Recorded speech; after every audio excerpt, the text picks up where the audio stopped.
This is where it got interesting, because it made me understand that we think of free in two different ways. And you know, they started with their thing and they were putting it in order and stuff, and I said they were talking about freedom of choice, because that's what we were talking about initially before this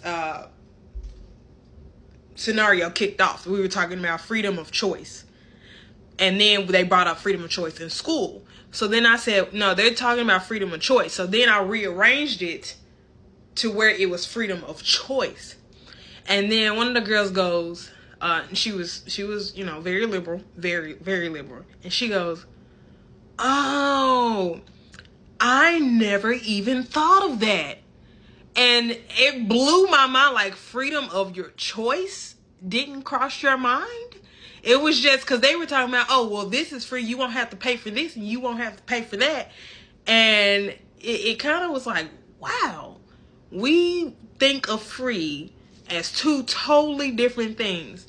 You know, it was, and that's something that they acknowledged. They were like, I never thought of, when someone says free, I never thought of freedom of choice.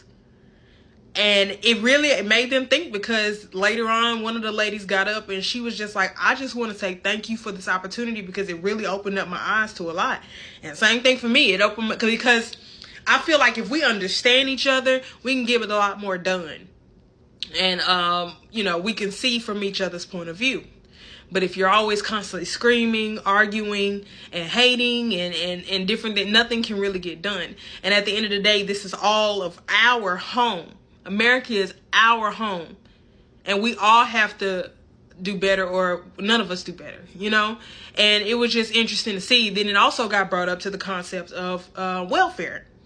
And I said, well, I don't see why someone is on welfare more, you know, for their whole life. I said, you have people abusing the system and using the system and on there for 30 plus years, but people who actually need it aren't actually getting the help. And, you know, then this guy who was a liberal as well, he came up behind me and he agreed. And, you know, he was saying the same thing I was saying. We feel like it should be a time limit on it. Also, we feel like the work hours restriction be on there, because how do you expect someone to get up, get ahead if you're cutting off any chance to get ahead? And we were like,